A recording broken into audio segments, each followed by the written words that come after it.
محمد رفیع صاحب پوچھ رہے ہیں، میں بتا نہیں رہا کہاں سے ہیں تاکہ ایسا نہ ہو ان کے گھر والے جان لیں، میری عنقریب شادی ہونے والی ہے، مجھے زوجہ سے قربت کا سنت طریقہ بتا دیں۔ یہ سوال حیا کے خلاف ہے اور میں حیا کے خلاف سوالات نہ پڑھتا ہوں نہ اس کے جواب دیتا ہوں، لیکن چونکہ یہ سوال بہت زیادہ لوگ پوچھتے ہیں تو میں نے ہمت کر کے آج یہ پڑھ لیا ہے، اور اس میں لوگ غلط گائیڈ بھی کر رہے ہیں، تو اس لیے میں اس کا جواب دے رہا ہوں کہ اسلام میں کوئی خاص طریقہ نہیں ہے اس کا، اس پہ فالتو کتابیں لوگوں نے لکھی ہوئی ہیں، پتہ نہیں کیا کیا، وہ ایسے ہی لوگوں کی آ رہا ہے۔ تو یہ چیز نیچرل ہے، جیسے کوئی پوچھے کھانا کھانے کا طریقہ کیا ہے تو بھائی منہ میں نوالا ڈال کے چباؤ، نگل لو، خود بخود فطرت سکھاتی ہے انسان کو، تو ایسی زوجہ کے قریب فطرت خود سکھا دیتی ہے۔ ہاں شریعت نے جس طریقے کو حرام قرار دیا ہے وہ سب کو معلوم ہے کہ جو ہے وہ اللہ تعالیٰ نے جو بدکار لوگ جس طرح سے کرتے ہیں، جو لڑکوں سے بدفعلی کرنے والے لوگ ہیں، وہ طریقہ حرام ہے۔ تو باقی اللہ تعالیٰ نے میاں بیوی کا معاملہ رکھا ہے، ایک دوسرے کا لباس ہے، تو کمرے کی باتیں ہیں وہ جیسے چاہیں مناسب سمجھے، وہ ان کا اپنا ذاتی عمل ہے، اس کا کوئی خاص طریقہ نہیں ہے، اور یہ نیچر انسان کو خود سکھاتی ہے، نہ یہ طریقے نہ کسی سے سیکھنے کی ضرورت ہے۔ بعض لوگ تو حد درجے کی بے شرمی کرتے ہیں، وہ شادی سے پہلے جو ہے وہ فحش فلمیں دیکھتے ہیں تاکہ ہمیں طریقہ آ جائے، یہ انتہائی درجے کی بےہودگی ہے، انتہائی درجے کی ایک لعنتی عمل ہے یہ۔ تو یہ کوئی خاص طریقہ نہیں ہے، میاں بیوی ایک دوسرے کا لباس ہیں، وہ جس طرح سے ایک دوسرے کو سیٹسفائی کر سکتے ہیں وہ کر لیں تاکہ ان کی توجہ کسی اور طرف نہ جائے، وہ حلال کی تسکین ان کی بند کمرے کے اندر ہو جائے، اور یہ باتیں لوگوں سے شیئر بھی نہیں کرنی چاہیے۔ آج یہ بھی ایک حرام کاری ہو رہی ہے، میں بہت سخت الفاظ استعمال کر رہا ہوں اس لیے کہ یہ، اور میرے پاس کوئی ہلکا لفظ نہیں ہے، وہ کیا ہوتا ہے کہ مرد اپنی زوجہ سے ہم بستری کر کے اس کے راز دوستوں کے سامنے فاش کر رہا ہوتا ہے، میں نے ایسے کیا، میں نے ایسے کیا، لڑکیاں بتا رہی ہوتی ہیں اپنی فرینڈز کو کہ میرے شوہر نے میرے ساتھ ایسے کیا۔ یہ بہت لعنتی عمل ہے۔ آپ صلی اللہ علیہ وسلم نے فرمایا جو عورت اپنے شوہر کے راز یا شوہر بیوی کے راز فاش کرتا ہے اس پر لعنت ہے، حدیث کا مفہوم ہے یہ۔ تو یہ بند کمرے کی میاں بیوی کی باتیں، جس طرح سے وہ ایک دوسرے کو سیٹسفائی کر سکتے ہیں وہ کریں، ایک دوسرے کے لیے وہ حلال ہیں، اور بس وہ طریقہ جو لڑکوں سے بدفعلی والا طریقہ ہے وہ طریقہ اسلام میں حرام ہے۔ اور اسی طرح اورل سیکس پہ بھی میں ایک کلپ ریکارڈ کروا چکا ہوں، وہ بھی سن لیا جائے، یا علماء کی جو اس بارے میں رائے ہے وہ دیکھ لی جائے۔ تو اس کے علاوہ جو بھی ہے میاں بیوی ایک دوسرے کے لیے اللہ نے حلال کیے، کوئی خاص طریقہ نہیں ہے، اور یہ حیا کی باتیں، ان کو بند کمرے کے اندر ہی رہنا چاہیے ان چیزوں کو۔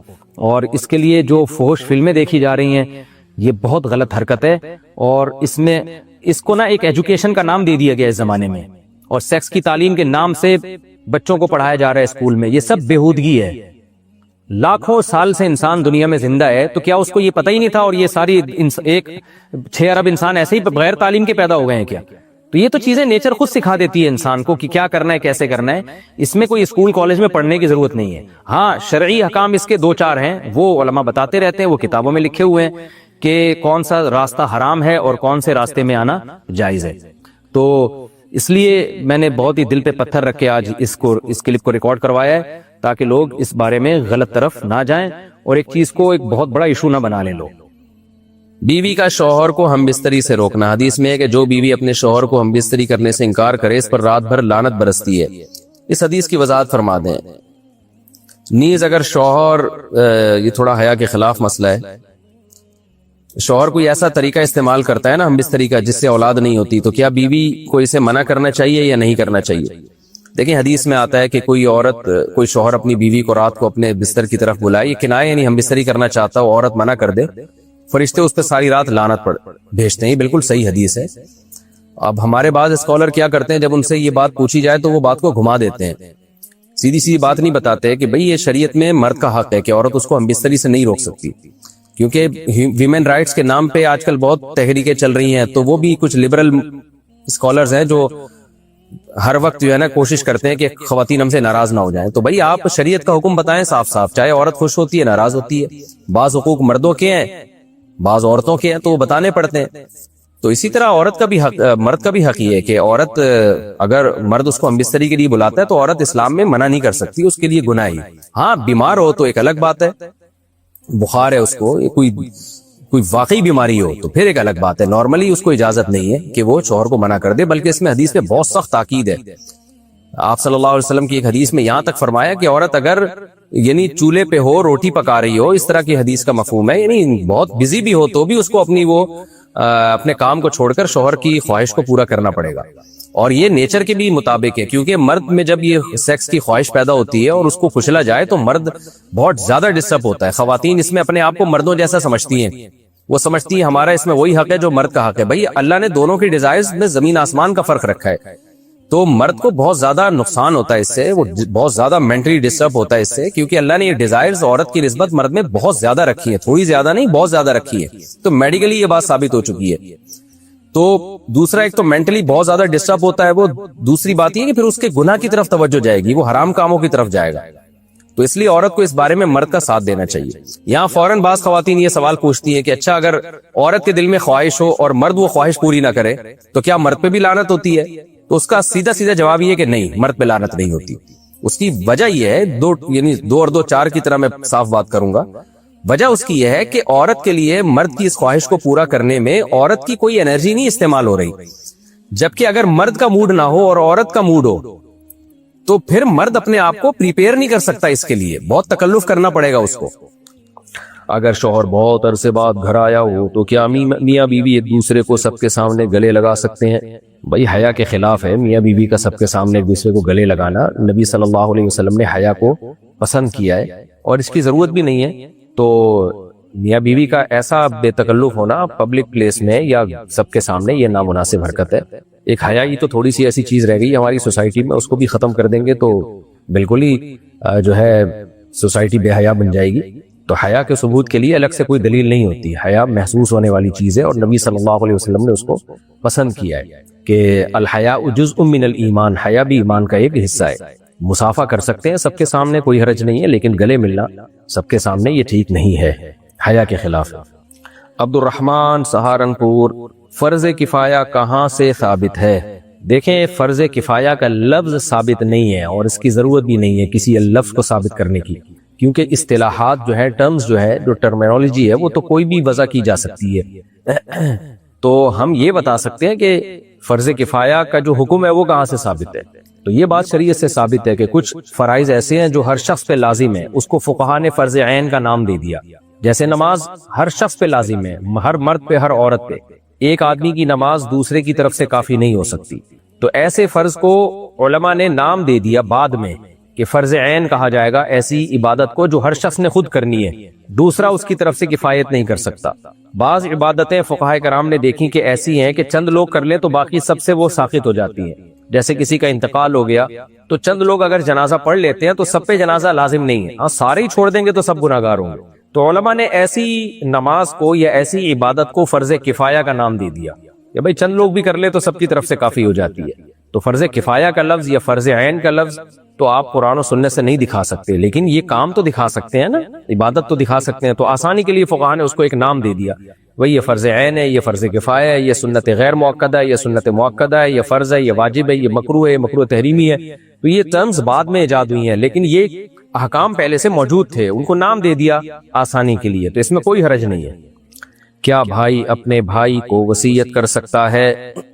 بھائی اپنے بھائی کے لیے وصیت جب کر سکتا ہے جب اس بھائی کے بیٹے نہ ہو یا والد بھی نہ ہو, یعنی وارث نہ ہو ان کا, تو وارث ہو تو وصیت کر سکتا ہے. اس لیے کہ حدیث میں آتا ہے لا وصیت لوارث, جس کو آپ کی جائیداد میں حصہ ملنا ہے نا آپ اس کے لیے وصیت نہیں کر سکتے. تو نارملی اگر آپ شادی شدہ ہے تو نارملی آپ کے بھائیوں کا وراثت میں حصہ نہیں ہوتا, بلکہ آپ کی بیوی کا, آپ کے بیٹے کا اور بیٹیوں کا ہوتا ہے. تو ایسی صورت میں بھائی کے لیے وصیت کی جا سکتی ہے 1/3 یا اس سے کم کی.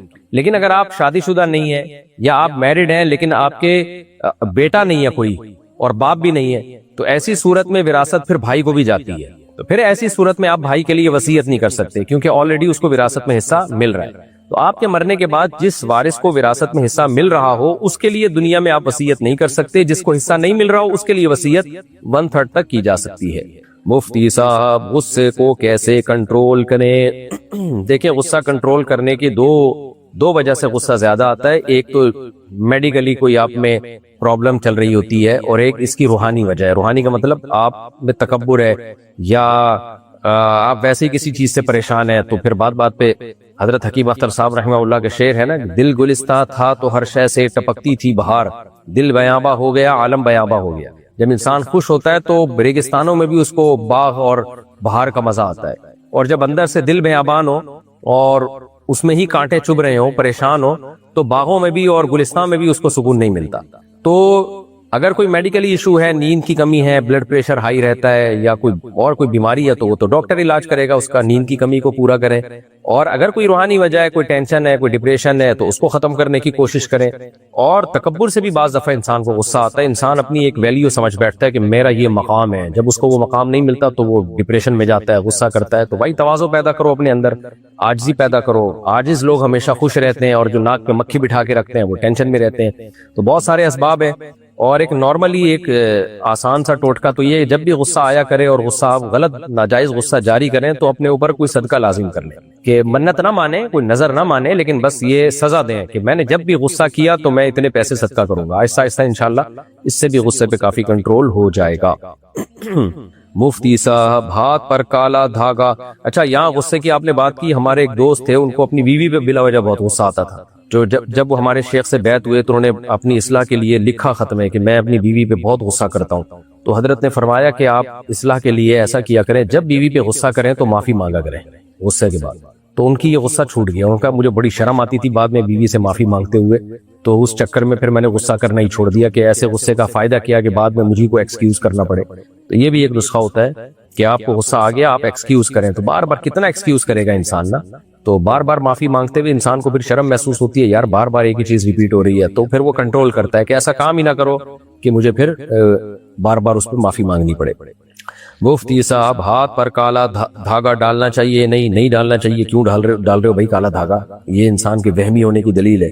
مفتی صاحب، بینک سے قسطوں پر گاڑی لینا جائز ہے؟ نہیں، جائز نہیں ہے. البتہ اسلامک بینک سے آپ لے سکتے ہیں. کیا عقیقہ اور ولیمہ ایک ساتھ کر سکتے ہیں؟ جی بالکل کر سکتے ہیں. اگر کوئی کہے کہ میں فلاں عورت سے نکاح کروں تو طلاق، تو اگر اس سے نکاح کیا تو طلاق ہو جائے گی. اور اگر یہی بات 2 مرتبہ یا 3 مرتبہ کہی ہو تو کتنی طلاقیں ہوں گی؟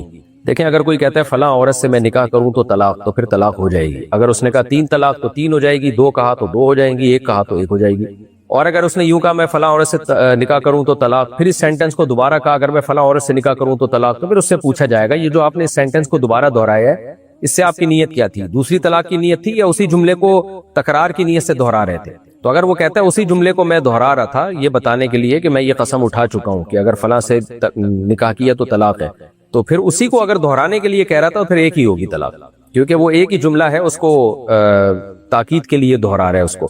لیکن یہ بڑی پرلے درجے کی حماقت ہے اس قسم کے الفاظ زبان سے ادا کرنا. کچھ بے وقوف احمق لوگ دنیا میں ایسے پائے جاتے ہیں جو بیٹھے بیٹھے اس طرح کی باتیں کر رہے ہوتے ہیں. طلاق کا لفظ اسلام میں ہلکا لفظ نہیں ہے. تو اگر کسی نے یوں کہا کہ فلاں عورت سے میں نے نکاح کیا تو اس کو طلاق، تو پھر نکاح کرتے ہی طلاق واقع ہو جائے گی. تو اس لیے انتہائی درجے کی حماقت ہے. البتہ بعض اسلاف سے ہمیں مصنف ابن ابی شیبہ، مصنف عبدالرزاق میں ایسی احادیث ملتی ہیں، روایات ملتی ہیں جس سے پتہ چلتا ہے کہ نکاح سے پہلے طلاق نہیں ہوتی. تو ان اسلاف سے، صحابہ تابعین سے جو ثابت ہے نا کہ نکاح کے سے پہلے طلاق نہیں ہوتی، تو ان احادیث کا مطلب یہ ہے کہ اگر کوئی اجنبی عورت کو کہہ دے نا تمہیں طلاق ہے تو اس سے طلاق نہیں ہوتی، کیونکہ نکاح ہی نہیں ہے، لہذا اس سے شادی کرے گا تو طلاق نہیں ہوگی. لیکن اگر طلاق کو معلق کر دیتا ہے وہ کہ اگر میں نے نکاح کیا، نکاح سے معلق کر دیا اس نے، تم سے نکاح کیا تو طلاق، تو پھر ہو جائے گی، کیونکہ وہ نکاح سے پہلے تھوڑی طلاق دے رہا ہے. وہ تو کہہ رہا ہے جب نکاح کروں گا تو اس وقت طلاق تم کو، تو پھر ہو جائے گی کیونکہ نکاح کے بعد طلاق واقع ہو رہی ہے. تو وہ جو اسلاف سے ثابت ہے نا کہ نکاح سے پہلے طلاق نہیں ہوتی، اس کا مطلب یہ ہے کہ جب کسی اجنبی عورت کو کوئی کہتا ہے تمہیں 3 طلاق ہیں، تمہیں 10 طلاق ہیں، تو وہ بیوی نہیں ہے تو طلاق کہاں سے واقع ہوگی؟ لہذا وہ اس عورت سے شادی کر سکتا ہے. لیکن اگر یوں کہا کہ نکاح کیا تو طلاق، تو پھر ہو جائے گی، کیونکہ نکاح سے معلق کر دیا، تو نکاح کے بعد طلاق واقع ہوگی تو وہ تو اس کی بیوی ہے، تو ہو جائے گی طلاق. عاشق رسول کہنے میں کوئی حرج ہے؟ کچھ لوگ کہتے ہیں کہ محب رسول کہنا چاہیے، عاشق رسول نہیں کہنا چاہیے. دیکھیں، عشق کا جو لفظ ہے نا یہ ایسی محبت میں استعمال ہوتا ہے جس میں شہوت کا عنصر ہو، تبھی معشوقہ اس کو کہا جاتا ہے جس میں آپ کو عشق ہو، یعنی اس کو جو ہے وہ آپ کے جنسی جذبات بھڑک رہے ہوں، اسی کو معشوقہ کہا جاتا ہے. عشق معشوقی کہتے ہیں نا، تو شاعری میں بھی یہ لفظ اسی معنی میں بہت کثرت سے استعمال ہوتا ہے. تو اس وجہ سے بہت سے علماء اس کے قائل ہیں کہ اللہ کے لیے، اللہ کی نبی کی محبت کے لیے عشق کا لفظ استعمال کرنا جائز نہیں ہے، کیونکہ عشق ایک شہوانی محبت کے معنی میں استعمال ہوتا ہے. تو ظاہر ہے اللہ رسول کے لیے تو محبت انسان کی بڑی پاکیزہ ہوتی ہے، جیسے ماں باپ کے لیے پاکیزہ محبت ہوتی ہے، بہن بھائیوں کے لیے ہوتی ہے. تو عشق ایک نامحرم کی محبت کے لیے استعمال ہوتا ہے جس میں شہوت کے جذبات ہو. لیکن دیگر بعض علماء کی رائے یہ ہے کہ ہم مجازن یہ لفظ اللہ رسول کے لیے استعمال کرتے ہیں. مجاز کا مطلب یہ ہوتا ہے کہ ایک لفظ کو آپ مستعار لے لیتے ہیں، عاریتن لے لیتے ہیں. جیسے آپ کسی بہادر آدمی کو شیر کہتے ہیں تو شیر اس معنی میں نہیں کہ اس کی دم بھی ہے اور جناب اس کے وہ گوشت کھاتا ہے اور کچا گوشت کھا لیتا ہے، نہ نہ نہ، بلکہ صرف بہادری جس میں پائی جائے گی نا، بہادری، تو بہادری کی وجہ سے شیر کا لفظ مستعار لے کر اس شخص پر منطبق کیا جاتا ہے. تو مراد صرف بہادری میں شیر سے تشبیہ دینا مقصد ہوتا ہے، ہر چیز میں شیر سے تشبیہ مقصد نہیں ہوتی. تو عشق کا لفظ جب اللہ رسول کے لیے استعمال جن لوگوں نے کیا ہے وہ کہتے ہیں ہماری نیت اس میں شہوت کا تو ظاہر تصور نہیں ہو سکتا، یہاں پہ صرف ایک محبت میں مبالغے کے لیے، کیونکہ عاشق کو جب معشوقہ سے محبت ہوتی ہے نا بہت زیادہ ہوتی ہے، تو صرف یہ لفظ محبت کی کثرت کو بتانے کے لیے، یعنی بے تحاشا محبت جب جتانا چاہتے ہیں ہم کسی کے لیے تو اس کے لیے عشق کا لفظ ادھار لے لیتے ہیں اور عشق کا لفظ وہاں منطبق کرتے ہیں. کہتے ہیں مجھے اپنے باپ سے عشق ہے، مجھے اپنی ماں سے عشق ہے، مجھے اپنی بہن سے عشق ہے. تو مطلب یہ وہ والا عشق نہیں ہوتا، مطلب بے تحاشا محبت ہے، جذباتی محبت ہے. تو اس معنی میں اللہ رسول کے لیے بھی بعض لوگ یہ لفظ استعمال کر لیتے ہیں. تو لغت جو ہے نا اس میں بڑا توسع ہوتا ہے، لغت میں بڑی وسعت ہوتی ہے. تو اگر کوئی لفظ کسی زبان میں دوسرے معنی میں استعمال ہونا شروع ہو جائے اور اس میں پھر غلط مفہوم نہ لیا جاتا ہو تو وہ جائز ہے. اس کے لیے پھر ہمیں قرآن و سنت سے ثبوت کی ضرورت نہیں ہوتی کہ بھئی دکھاؤ کہاں قرآن و حدیث میں اللہ رسول کے لیے عشق کا لفظ استعمال ہوا ہے. بھائی لغت کے لیے قرآن و سنت سے ثبوت کی ضرورت نہیں ہے، تو لغت جو ہے نا خود ہی اہل عرف متعین کر دیتے ہیں. تو اب اللہ اور رسول کے لیے عشق کا لفظ بہت کثرت سے استعمال ہوتا ہے اور کسی کی نیت بھی اس میں وہ شہوانی محبت کی ہوتی نہیں ہے بلکہ جذباتی محبت مراد ہوتی ہے، بہت زیادہ محبت ہے اس لیے استعمال ہوتا ہے. تو ایک چیز کا استعمال اگر شائع ہو جائے تو پھر اس کے استعمال میں کوئی حرج نہیں ہے. لغت کے لیے قرآن و سنت کی ثبوت کی ضرورت نہیں ہوتی. البتہ افضل بہرحال یہی ہے کہ اللہ رسول کے لیے جو لفظ محبت کا قرآن و سنت میں استعمال ہوا ہے بہتر یہی ہے کہ اسی پہ اکتفا کیا جائے. تو کیوں اپنی طرف سے الفاظ ایڈ کیے جائیں؟ تو محبت ہی کا لفظ استعمال کرنا چاہیے جو قرآن و سنت میں کثرت سے استعمال ہوا ہے. لہذا افضل یہی ہے کہ عاشق رسول کے بجائے محب رسول کا لفظ استعمال کیا جائے. میرا خیال ہے اس کے افضل ہونے میں شاید دو رائے نہیں ہو سکتی. نماز پڑھتے ہوئے جائے نماز کے آگے کچھ رکھنا تاکہ لوگ آگے سے گزر سکیں، کیا یہ صحیح ہے؟ نہ صرف صحیح ہے بلکہ سنت عمل ہے. نبی صلی اللہ علیہ وسلم نماز پڑھاتے ہوئے عام طور پہ سترا رکھا کرتے تھے. تو جائے نماز کے آگے اگر کسی کے آگے سے گزرنے کی جگہ ہے تو پھر سترا رکھ لیں تاکہ وہ آگے سے کوئی گزرے تو آپ کی نماز خراب نہ ہو. کیا عورتوں کا بازار میں دکانداروں سے بارگیننگ کرنا جائز ہے؟ دیکھیں گھر کے باہر کے کام اللہ نے مردوں کے ذمہ لگائے ہیں، عورت کی اصل ذمہ داری گھر سنبھالنا ہے. آج ہم لوگ مغربیوں کو، اہل مغرب کو فالو کرتے کرتے نا فطرت سے ہی ہٹ گئے ہیں. ان کی عورتیں بھی گھر سے باہر، مرد بھی گھر سے باہر، سارے مردوں والے کام بھی عورتیں کر رہی ہیں اور عورتوں والے کام بھی مرد کر رہے ہیں. تو ان کا تو فیملی سسٹم ہی تباہ ہو گیا. تو قرآن کی صاف آیت ہے وَقَرْنَ فِي بُيُوتِكُنَّ، عورت کو اللہ نے کہا گھروں میں قرار پکڑو. شاپنگ کرنا، خریداری کرنا یہ مردوں کے کام ہے. بال کسی ضرورت سے خواتین شاپنگ کر سکتی ہیں، میں یہ نہیں کہہ رہا کہ شاپنگ کرنا عورت کے لیے حرام ناجائز ہے، لیکن یہ اصل وظیفہ مردوں کا ہے. عورت کا کام ہے گھر کو سنبھالے. وہ یہی فطری زندگی ہے جو آدم علیہ السلام کے زمانے سے لے کے اب تک چلی آ رہی تھی. اب اس فطرت کو سے ہم بغاوت کر رہے ہیں. تو کوئی ضرورت سے اگر خاتون شاپنگ کر رہی ہے تو ایک الگ بات ہے، جائز ہے پردے کی پابندی کے ساتھ. تو اس دوران ظاہر ہے جب عورت شاپنگ کرے گی تو بارگیننگ بھی کرے گی نا. وہ یہ تو نہیں ہو سکتا کہ جو قیمت اس نے بتا دی وہ دے کے چلی آئی. تو یہ تو دکاندار تو اس کا ناجائز فائدہ اٹھائیں گے، مہنگی مہنگی چیزیں اپنی چیز کو جو ہے نا اس کی مارکیٹ ریٹ سے بہت زیادہ بیچیں گے جو دکاندار ہے. تو اس لیے عورت جب خریداری کے لیے کسی ضرورت سے نکلی ہے تو پھر بارگیننگ بھی کر سکتی ہے تاکہ جو ہے وہ قیمت اس کی کم ہو اور اس کو کوئی دھوکہ نہ دے سکے. ثنا شیخ انڈیا سے، میری بڑی بہن کا رشتہ ہوا ہے اور لڑکے والے منگنی کا کہہ رہے ہیں، جبکہ میری معلومات کے مطابق اسلام میں منگنی کی رسم نہیں ہے. میں نے اپنی امی کو سمجھایا مگر وہ لڑکے والوں کو کچھ کہنے سے ڈر رہی ہے اور کچھ جمع پونجی اور قرض کی رقم سے منگنی کی تیاری کر رہے ہیں. اس بارے میں مشورہ دیں. بالکل غیر شرعی رسم ہے منگنی. صحابہ کے دور میں اس کا نہ کوئی ثبوت بھی نہیں ملتا اور اسلام کے مزاج کے بھی خلاف ہے. منگنی کا لفظ نہیں ہے حدیث میں، خطبہ کا لفظ ہے، نکاح کا پیغام بھیجنا. تو اس لیے منگنی کی رسم کا ہمیں بائیکاٹ کرنا چاہیے اور اس کے سائیڈ ایفیکٹ بھی بہت زیادہ ہے. اس پہ میں بھی جاؤں گا. تو وہ سائیڈ ایفیکٹ ہی اس کی علامت ہے، اس کی دلیل ہے کہ یہ کام کرنے کا نہیں ہے، اس کو چھوڑ دینا چاہیے. البتہ بعض دفعہ یہ ہوتا ہے کہ لڑکی والوں کو مجبوری ہوتی ہے. وہ اگر لڑکے والوں کو بولیں کہ منگنی نہیں کرنی، یہ کرنا ہے، وہ کرنا ہے، تو رشتہ ٹوٹنے کا خطرہ ہوتا ہے. تو ایسی شدید مجبوری ہو تو پھر گنجائش ہے، کیونکہ ایسا سری حرام تو نہیں ہے. اس کو ناجائز اس لیے کہا جاتا ہے کہ اس کے سائیڈ ایفیکٹ ہیں اور اس کے نقصانات بہت زیادہ ہیں اور شریعت ان چیزوں کو پروموٹ نہیں کرتی ہے. نکاح کو آسان بنائے شریعت نے، بھائی نکاح کا پیغام بھیجو، قبول ہو جائے تو نکاح کرو، نہیں ہو جائے تو مسترد کر دو. یہ منگنی کا بیچ میں یہ کیا کانسیپٹ نکال لیا ہے؟ تو یہ خام خام ایک فضول سی چیز بیچ میں نکال دی ہے. تو لیکن بہرحال اب بیٹیوں کے رشتے آج کل بڑے مشکل ہو گئے ہیں اور لڑکی والے زیادہ نخرے دکھائیں تو پھر لڑکے رشتہ توڑ دیتے ہیں. تو باپ کی امی کو مسائل ہوں گے آپ کی بہن کے لیے. تو اگر امی یہ سمجھتی ہیں کہ لڑکے والوں کو ہم نے کچھ بول دیا تو ایسا نہ ہو کہ وہ ناراض ہو کے رشتہ ہی توڑ دیں, تو پھر مجبوری ہے, پھر لڑکے والوں ہی کو گناہ ہوگا اس کا. انشاءاللہ آپ کی والدہ کو گناہ نہیں ہوگا. وظائف کی منت کے بارے میں کیا حکم ہے؟ ایسی منت جو لاکھوں میں مان لی ہو. دیکھو وظیفے کی منت, کون سا وظیفہ ہے جس کی منت مانی ہے؟ ہر وظیفے کی منت پوری کرنا لازم نہیں ہے. تو منت کے لیے ضروری ہے کہ جو منت مانی ہے وہ عبادت مقصودہ کی ہو اور اس کی جنس میں سے واجب بھی ہو. تو جب تک مجھے یہ نہیں پتا چلے گا کہ کون سا وظیفہ ہے جس کی انہوں نے آپ کی یعنی آپ نے منت مانی ہے, تو اس وقت تک اس کا میں جواب نہیں دے سکتا. درود شریف کی منت مانی ہے وہ پورا کرنا واجب ہے, کیونکہ درود شریف بھی عبادت مقصودہ میں سے اللہ کی عبادت ہے. ہم اللہ کے حکم کو فالو کرنے کے لیے اور اللہ کے آرڈر کو فالو کرنے کے لیے اللہ کی عبادت کی نیت سے ہم نبی پہ درود بھیجتے ہیں, یعنی عبادت کہتے ہیں غلامی. تو اللہ نے ہمیں حکم دیا صلو علیہ وسلم تسلیما, اے ایمان والو تم نبی پر درود اور سلام بھیجا کرو. تو یہ امر تعبدی ہے, تو ہم نے اللہ کے آرڈر پورا کرنا ہے, لہذا ہم نے نبی پر درود و سلام بھیجنا ہے. تو اور زندگی میں ایک دفعہ درود بھیجنا فرض بھی ہے اس آیت کی روشنی میں. اس لیے علماء نے لکھا ہے کہ راجح قول کے مطابق اس میں بڑا اختلاف ہے کہ درود شریف کی نظر بھی منعقد ہو جاتی ہے. تو اسی طرح کچھ کلمات ہیں تسبیح کے جن کی نظر منعقد ہوتی ہے, کچھ کلمات ہیں جن کی نظر منعقد نہیں ہوتی. تو آپ اسپیسیفک جو وظیفہ آپ نے جس کی منت مانی تھی وہ لکھ کے بھیجیں تو میں بتا سکوں گا کہ اس کی منت پوری کرنا واجب ہے یا نہیں ہے. آرام کرنے کا مسنون طریقہ کیا ہے؟ میرے بھائی آرام جیسے چاہو کرو, البتہ سونے کا مسنون طریقہ یہ ہے کہ آپ دائیں کروٹ پہ لیٹیں, اور بہتر یہ ہے کہ باوضو ہو کے, نبی صلی اللہ علیہ وسلم باوضو حدیث میں آتا ہے کہ آپ سونے سے پہلے بھی وضو کیا کرتے تھے, باوضو ہو کے لیٹیں زیادہ بہتر ہے, اور دائیں کروٹ پہ لیٹیں.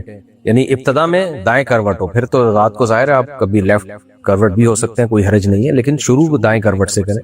اور اللہم بسمک اموت و احیا یہ دعا پڑھ لیں, یا اللہم اسلمت نفسی الیک ووجہت وجہی الیک وفوضت امری الیک والجأت ظہری الیک رغبتا ورہبتا الیک لا ملجأ ولا منجا منک الا الیک آمنت بکتابک الذی انزلت ونبیک الذی ارسلت. یہ دعا ہے, اس کے علاوہ بھی دعائیں ہیں, تو کوئی بھی دعا پڑھ لیں. یہ طریقہ ہے جی سونے کا. میرے ابو کی خالہ اور پھپھی میرے لیے کیا محرم ہے؟ جی محرم ہے. ابو کی خالہ بھی آپ کی خالہ ہی کہلائیں گی, آپ کے ابو کی پھپھو بھی آپ کی ہی پھپھو کہلائیں گی. نانی پھپھو, دادی پھپھو کہہ سکتے ہیں آپ ان کو, اور ابو کی خالہ کو دادی خالہ کہہ سکتے ہیں. امی کی خالہ کو آپ نانی خالہ کہہ لیں, اور امی کی پھپھی کو آپ نانی پھپھی کہہ لیں. باقی یہ کہ سب محرم ہی ہیں. میری آنکھوں کا آپریشن ہوا ہے 2 دن پہلے, تو ڈاکٹر نے مجھے آنکھوں کو پانی سے بچانے کا کہا ہے. میں وضو اور فرض غسل کیسے کروں؟ ڈاکٹر نے نہانے سے بھی منع کیا ہے. اگر صرف پانی آنکھوں پہ ہے تو پھر بھائی اس میں یہ کہ جسم کے نیچے کا حصہ دھو لیں آپ, اور آنکھوں پہ کوئی پلاسٹک اس طرح سے باندھ کے پانی بہا لیں سر کے اوپر, تاکہ آنکھوں کے اندر پانی نہ جائے. پلاسٹک جب جن کے بھی زخم ہوتا ہے تو ان کو یہی کہا جاتا ہے اوپر کوئی پلاسٹک کی شاپر چڑھا لیں اور اس پہ پانی بہا دیں. تو یہ بھی ممکن نہ ہو تو پھر مجبوری ہے, پھر جو ہے یہاں سے نیچے دھو لیں, اوپر نہ دھوئیں آپ. تو جس حد تک دھو سکتے ہیں وہ دھونا واجب ہے. جو نہیں دھو سکتے, کسی بھی ہیلے اور تدبیر سے بھی نہیں دھو سکتے, تو وہاں پہ گیلے ہاتھ کا مسح کر لیں, مجبوری میں شرعاً اتنا جائز ہے. اویس آفتاب کراچی سے, اگر میں نماز میں وسوسے آئیں یا ٹینشن ہو تو کیا کریں؟ میں چاہتا ہوں کہ نماز میں صرف اللہ کی طرف دھیان رہے اور وسوسے نہ آئے. دیکھو جو آپ چاہتے ہیں ضروری کہ وہ ہو بھی جائے. بہت ساری چیزیں آپ ہو سکتا ہے آپ چاہتے ہو کہ آپ 4 شادیاں کر لیں, لیکن نہیں کر پائیں گے اتنے آرام سے.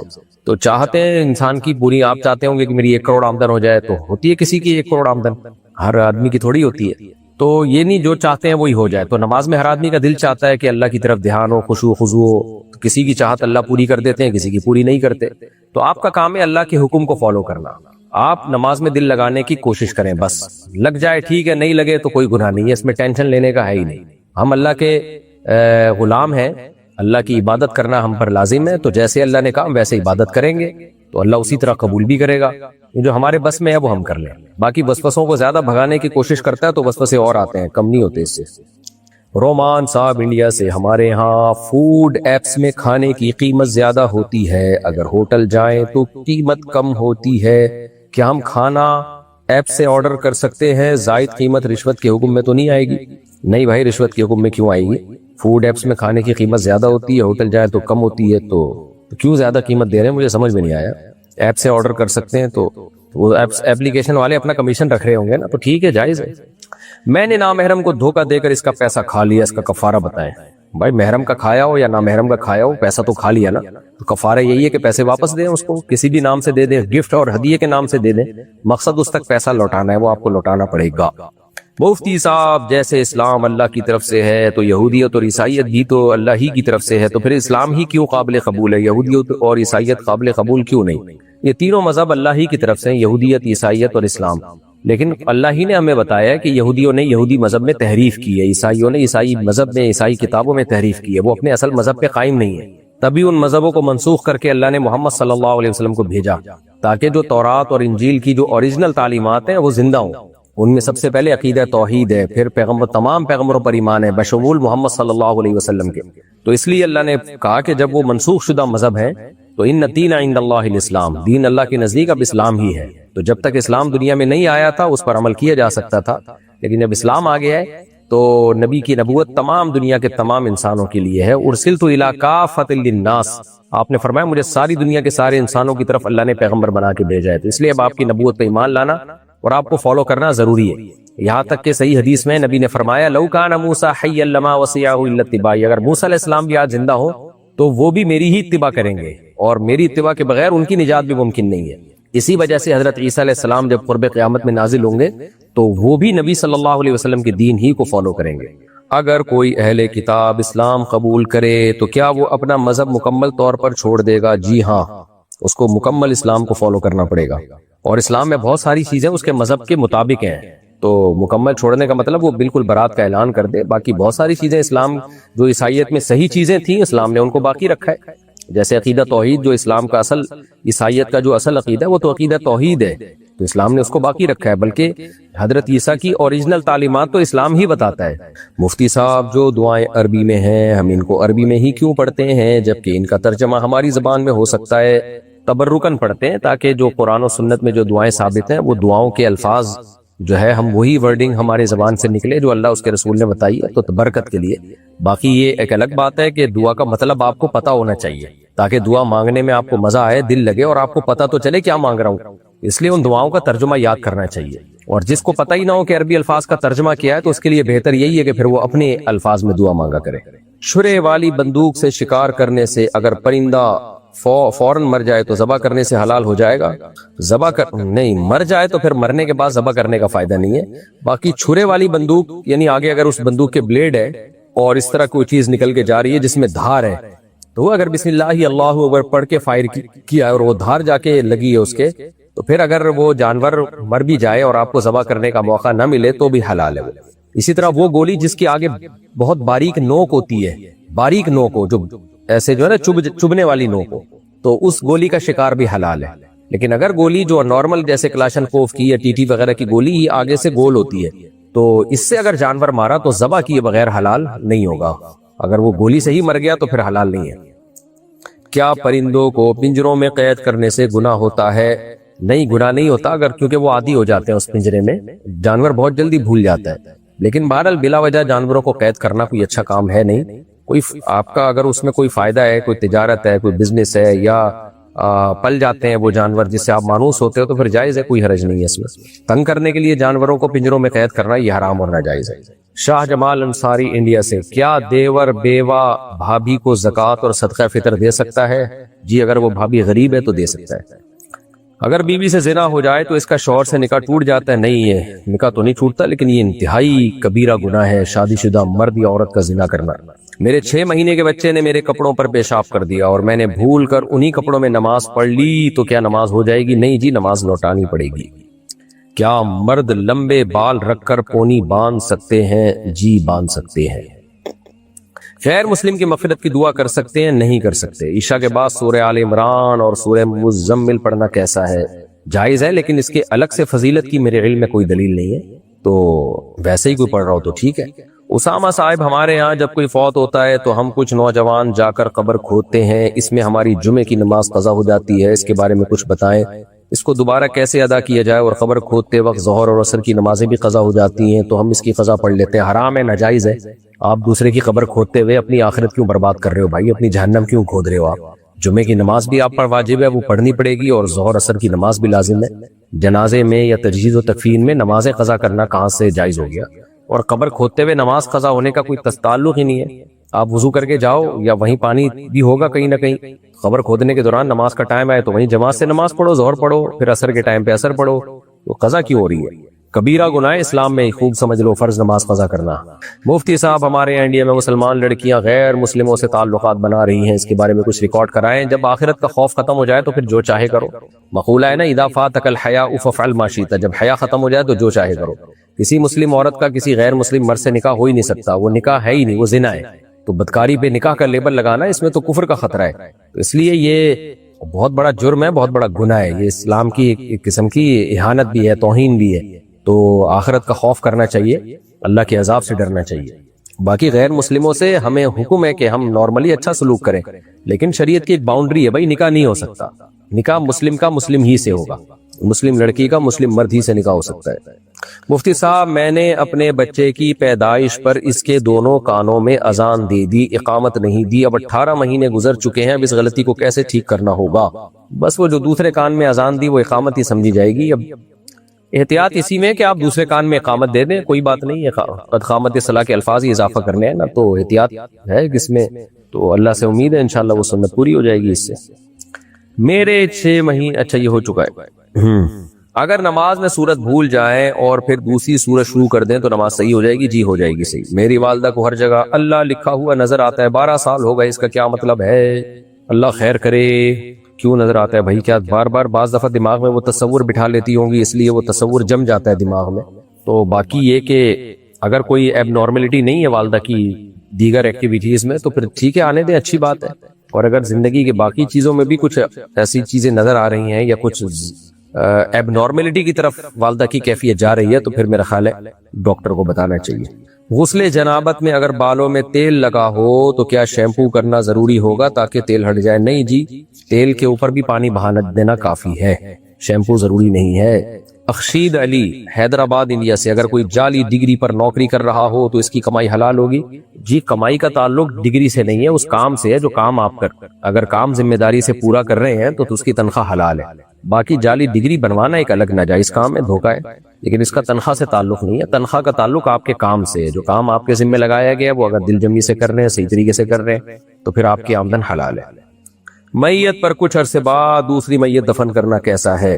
جی جائز ہے, اگر اس پرانی میت کے اثرات ختم ہو جائیں تو. عام نارمل جو ہے نا زمین میں, جو نارمل زمین ہے, بہت زیادہ ٹھنڈا علاقہ نہ ہو, نارمل ٹیمپریچر والی زمین اور بہت زیادہ نمکیات بھی زمین میں نہ ہو, تو نارمل جو زمین ہے اس میں 10 سال میں میت ختم ہو جاتی ہے, صرف ہڈیاں باقی رہ جاتی ہیں.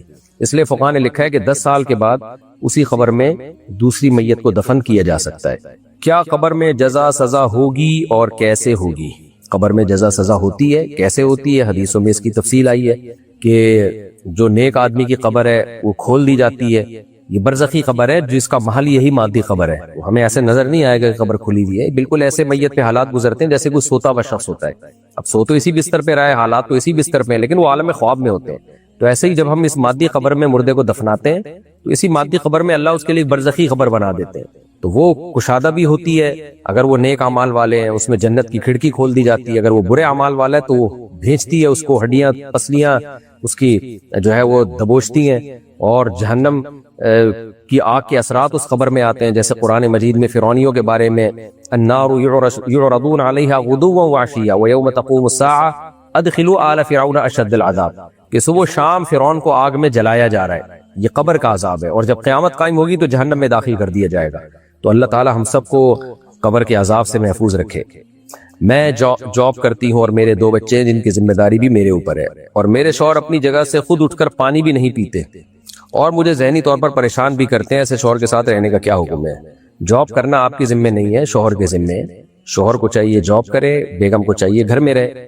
تو پھر اگر شوہر تھکے ہوئے ہوں اور بیگم سے پانی مانگے تو بیگم پانی بھی پلائے گی, کیونکہ ظاہر ہے وہ بیچارہ تھکا ہوا ہے, جاب کر رہا ہے. اب کام ہی الٹا ہو رہا ہے, بیگم جاب کر رہی ہے, شوہر گھر میں پڑا ہوا ہے. تو ظاہر ہے بیگم جب جاب کر کے تھکی ہوئی آئے گی تو گھر کے کام بھی کرے, باہر کے کام بھی کرے, تو یہ تو پھر ظلم ہے نا عورت پہ. تو آپ کے گھر کا سسٹم ہی صحیح نہیں چل رہا, تو اس لیے ساری چیزیں پھر الٹی چل رہی ہیں. سسٹم کو صحیح کر دیں, اور جو سسٹم بنایا ہوا ہے اس کو ختم کر دیں, سسٹم کے تحت لے آئیں اس کو. تو پھر مجھے امید ہے کہ پھر جب یا تو شوہر خود اس کے پانی پی لے گا یا آپ کو کہے گا تو آپ کے لیے پلانا آسان ہوگا, کیونکہ آپ تھکی بھی نہیں ہوں گی بہت زیادہ. تو ایسا نہیں ہو سکتا کہ بعض گاؤں میں ہم نے دیکھا ہے گھر کے باہر کے کام بھی عورتیں کر رہی ہوتی ہیں، گھر کے کام بھی عورتیں، تو وہ ظلم ہے عورت کے اوپر. ایک طرح کے کام عورت کر سکتی ہے، تو سسٹم کے بجائے اس کو سسٹم کے تحت لے کر آئیں تو پھر صحیح ہو جائے گا، امید ہے انشاءاللہ. باقی شوہر کے ساتھ رہنے کا کیا حکم ہے، تو میں تو یہی کہوں گا جب تک میاں ہے تو میاں کو ہوتا ہی اس لیے کہ اس کے ساتھ رہا جائے. اگر وہ بہت زیادہ ظلم کر رہا ہے، بیسک نان نفقہ ہی نہیں اٹھا رہا آپ کا، بیسک ذمہ داری نہیں اٹھا رہا اور جاب بھی آپ کر رہی ہیں، گھر کے کام بھی آپ کر رہی ہیں، وہ گھر میں بیٹھ کے صرف پیڑے کھا رہا ہے اور جبکہ وہ کر سکتا ہے جاب بھی، تو خالی پیڑے ہی کھا رہا ہے، تو پھر آپ اس شوہر سے علیحدگی مانگ سکتی ہیں، اس میں کوئی گناہ نہیں ہے. لیکن اس میں یہ دیکھا جائے گا کہ شوہر لیس ہونے کے بعد ایسا نہ اس سے بڑی آزمائش میں پڑ جائیں آپ. اگر بچے بہت زیادہ ضد کریں تو کیا کرنا چاہیے؟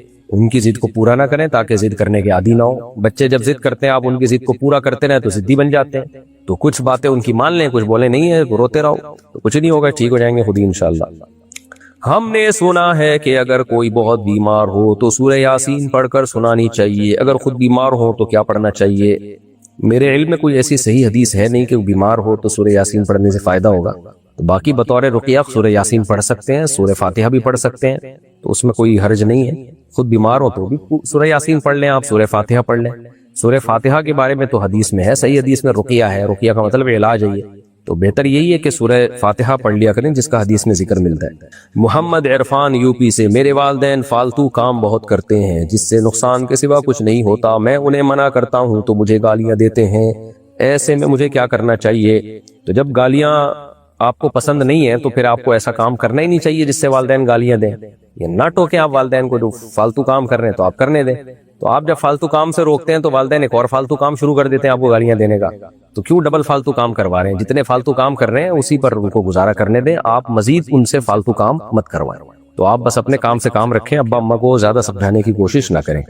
ہماری مسجد کے امام صاحب نے محلے کے ایک بیمار بکرے کے لیے مسجد میں نماز کے بعد دعا کروائی کہ اللہ اس کو صحت عطا فرمائے، سبحان اللہ، اور اس کی تکالیف کو دور فرمائے. کیا اس طرح مسجدوں میں بکروں کے لیے دعا کرنا ٹھیک ہے؟ مسجدیں اللہ کا گھر ہے، کوئی تھانہ یا نہیں ہے جہاں لوگوں کی گمشدہ چیزوں کے اعلانات ہوں، اور نہ بکروں کی دعاؤں کی جگہ ہیں. تو بکرے بلے تو پتہ نہیں کس کس کے بیمار ہوتے رہتے ہیں، تو یہ مناسب نہیں ہے.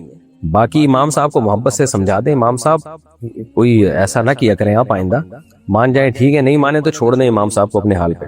آنا تو اس بکرے نے ہو سکتا ہے کٹ کے امام صاحب کے پیٹ میں ہی ہو، تو امام صاحب تو اپنا نقصان کر رہے ہیں اس کی صحت کی دعا کر کے. اچھا خیر، میں عالمہ کا کورس نہیں کرنا چاہتی اور میرے گھر والے مجھے زبردستی عالمہ بنانے کی کوشش کر رہے ہیں، کیا گھر والوں کا زبردستی کرنا جائز ہے؟ میں آپ کو مشورہ دوں گا، جب اتنے اچھے کام کی دعوت دے رہے ہیں آپ کے گھر والے، آپ کو عالمہ بنانے کی کوشش کر رہے ہیں، تو آپ بن جائیں. آپ کا دل نہیں لگ رہا تو بعض دفعہ نہیں لگ رہا ہوتا، لیکن جب انسان پڑھنا شروع کرتا ہے دل لگ جاتا ہے. تو باقی زبردستی تو نہیں کرنی چاہیے. تعلیم ایسی چیز نہیں ہے جو زبردستی حاصل ہو، اس میں تو جب تک اپنا دل نہیں ہوتا تو نہیں کوئی بن پاتا. تو زبردستی کو تو میں کبھی بھی اپریشیٹ نہیں کروں گا، حوصلہ افزائی نہیں کروں گا، زبردستی نہ کریں گھر والے. لیکن آپ کو ویسے میں مشورہ دے رہا ہوں کہ اتنی اچھی فیلڈ ہے، دین کا علم آپ حاصل کریں گی تو بن جائیں، بہت اچھی بات ہے. زبردستی کے بغیر بن جائیں، اپنی خوشی سے بن جائیں آپ عالم.